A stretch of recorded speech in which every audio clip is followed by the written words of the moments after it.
बिस्मिल्लाहिर्रहमानिर्रहीम अस्सलाम वालेकुम welcome back to my YouTube channel इत्साम्स बायोलॉजी। डियर स्टूडेंट्स, आज की इस वीडियो लेक्चर के अंदर हम डिस्कस करने जा रहे हैं मेम्ब्रेन ट्रांसपोर्ट मैकेनिज्म का दूसरा लेक्चर, एक्टिव ट्रांसपोर्ट। इससे प्रीवियस लेक्चर के अंदर हमने पैसिव ट्रांसपोर्ट के बारे में पढ़ा था कि किस तरह से सेल जो है वो without expenditure of energy, without being uses of ATP को यूज किए बिना, एनर्जी को यूज किए बिना चीजें कैसे सेल के अंदर और सेल से बाहर जा रही हैं। ये था पैसिव ट्रांसपोर्ट। आज की इस वीडियो के अंदर हमने देखना है एक्टिव ट्रांसपोर्ट, कि सेल जो है वो एक्टिवली चीजों को अंदर लेकर जाता है और इसी तरह से अंदर से चीजों को बाहर भेज रहा है। इस तरह के ट्रांसपोर्ट को हम क्या बोलते हैं? Active transport. सो हम कहते हैं कि active transport basically ATP dependent होती है। सही हो गया। एटीपी क्या है? एनर्जी करेंसी है, तो इस पे ये डिपेंड होगी। एटीपी डिपेंडेंट ये आपके पास ट्रांसपोर्ट है। इसके अंदर होता क्या है? Against the concentration gradient. Why? Against concentration gradient, यानी कि आप कह सकते हैं कि लो से हाई की तरफ। ठीक है, पहले ही एक चीज का जो है ना वो कंसंट्रेशन जो है ना वो लो है, उसको धकेल धकेल के हाई कंसंट्रेशन की तरफ भेजा जाता है। उसको मजबूर किया जाता है कि तुम यहां से जो है ना वो इधर से दूसरी साइड पे चले जाओ, लो से हाई की तरफ चले जाओ। तो ये चीज जो है एटीपी के लिए रिक्वायर्ड होती है। बिल्कुल ऐसी जैसे हमारे घरों के अंदर वाटर पंप लगा हुआ है, नीचे से वो पानी को निकालता है और ऊपर सेकंड फ्लोर, थर्ड फ्लोर और फोर्थ फ्लोर तक लेकर जाता है बाय यूजेज ऑफ एनर्जी। वो आप उसको इलेक्ट्रिकल की फॉर्म में भी दे सकते हैं या खुद उसके ऊपर जो है वो बड़ा व्हील लगा के, जैसे पुराने जमाने में किया जाता था। इट्स मीन को उसको घुमाने के लिए कहीं ना कहीं किसी न किसी जगह से एनर्जी प्रोवाइड करनी है। जब आप उसको एनर्जी प्रोवाइड करेंगे तो ही वो काम करेगा, अदरवाइज वो काम नहीं करेगा। तो जस्ट लाइक दैट कि लो कंसंट्रेशन से आप किधर उसको भेज रहे हैं, high concentration against the concentration gradient. इसको अप हिल मूवमेंट भी बोलते हैं, कि अगर आपने पहाड़ी पे चढ़ना है तो आपको जोर लगाना पड़ेगा। अप हिल मूवमेंट आपके पास, या अप हिल ट्रांसपोर्ट आप इसको बोलते हैं। अच्छा जी स्टूडेंट्स, आपने अब देखना है कि फॉर एग्जांपल ये सेल है, इसके अंदर किसी चीज की कंसंट्रेशन हाई है बट सेल को अभी भी रिक्वायर है। तो सेल क्या करेगा? इधर से इधर मंगवाएगा। इधर कंसंट्रेशन बेशक लो है, अब इसके लिए इसको क्या चाहिए होगा? एटीपी चाहिए होगा। तो ये एटीपी को हाइड्रोलाइज करके एडीपी में कन्वर्ट करेगा।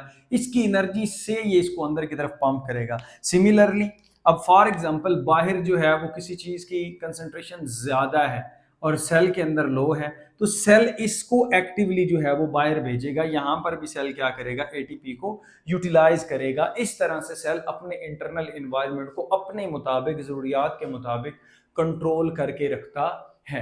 इसके अंदर प्यारे बच्चों दो चीजें आती हैं एक्टिव ट्रांसपोर्ट के अंदर। एक में डायरेक्ट मेम्ब्रेन इन्वॉल्व होती है और एक में कैरियर प्रोटीन्स इन्वॉल्व होती है, जिनको हम पंप्स बोलते हैं। बेसिकली ये पंप है। इसमें एग्जांपल है आपके पास सोडियम पोटाशियम पंप की, सोडियम पोटाशियम पंप।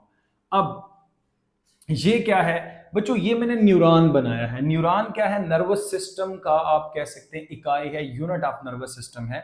इसके अंदर क्या है? ये इसकी मेम्ब्रेन, और मेम्ब्रेन के अंदर ये प्रोटीन इंबेडेड है। ये प्रोटीन बेसिकली क्या है? ये प्रोटीन एक पंप है, ये सोडियम पोटाशियम पंप है। तो जब न्यूरॉन रेस्टिंग कंडीशन के अंदर होता है, यानी कि अब न्यूरॉन के अंदर नर्व इंपल्स यानी कि मैसेज नहीं जा रहा, तो क्या होता है? इस न्यूरॉन के अंदर से 3 सोडियम को पकड़कर बाहर लाया जाता है। 3, ठीक है। कैसे लाया जाता है? ऑलरेडी सोडियम की अंदर कंसंट्रेशन कम और बाहर कंसंट्रेशन क्या है? ज्यादा है। लेकिन अब ये क्या कर रहा है? सेल इसको अंदर से बाहर भेज रहा है, धकेल रहा है। इसके लिए ये क्या यूज कर रहा है? एटीपी यूज कर रहा है। सिमिलरली पोटाशियम बाहर जो है वो क्या है? कम है, और पोटाशियम अंदर क्या है प्यारे बच्चों? ज्यादा है। तो अब भी ये एनर्जी की मदद से जोर लगा के इसको अंदर की तरफ लेकर आ रहा है, इसको धकेल रहा है। 2 पोटाशियम आयंस जो है ना ये बाय 3 सोडियम को बाहर ले आता है, 2 पोटाशियम को अंदर ले जाता है, जिसकी वजह से अब इसको एनर्जी लगानी पड़ती है। और ये एनर्जी लगाती है ये कैरियर प्रोटीन, जिसका नाम है सोडियम पोटाशियम पंप। इसको मैं पंप क्यों कह रहा हूं? क्योंकि ये क्या कर रहा है?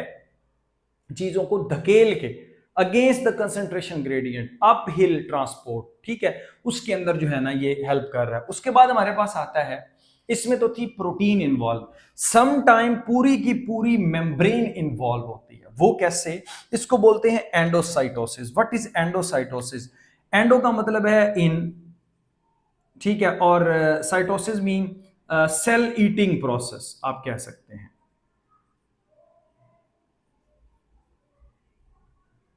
और इसमें सेल ड्रिंक भी करता है, ठीक हो गया। इसके अंदर दो आते हैं। जो सेल ईटिंग प्रोसेस होता है इसको हम बोलते हैं फेगोसाइटोसिस। अब ये जो फेगोसाइटोसिस है इसमें सॉलिड क्या करता है? फेगो फूड राइमिंग है, सही है।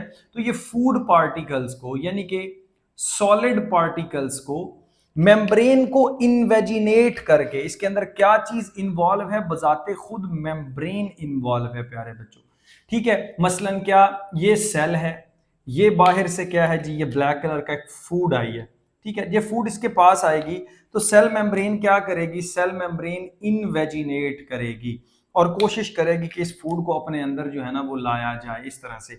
अगले इलम में ये सेल मेम्ब्रेन पिंच कर जाती है, तो ये इस तरह से ये एक फूड वैक्यूल बनकर सेल के अंदर आ जाता है। तो सेल ने अब क्या कर लिया? खाना खा लिया। This is called phagocytosis. इसी तरह से जो सेल का ड्रिंकिंग प्रोसेस होता है उसको बोलते हैं पिनोसाइटोसिस। तो मैं इसको याद करवाने के लिए मैं कहता हूँ, फे से फेगोसाइटोसिस, फे से फूड, और पी से पिनोसाइटोसिस, और पी से पानी। पानी को अगर सेल ड्रिंक करेगा तो पाइनोसाइटोसिस या पिनोसाइटोसिस, अगर वो ईट करेगा तो वो आपके पास क्या कहलाता है? सेल ईटिंग प्रोसेस, जिसको हम क्या बोलते हैं? फेगोसाइटोसिस। तो इसमें मेम्ब्रेन की इनवेजिनेशन, लफ्ज क्या है?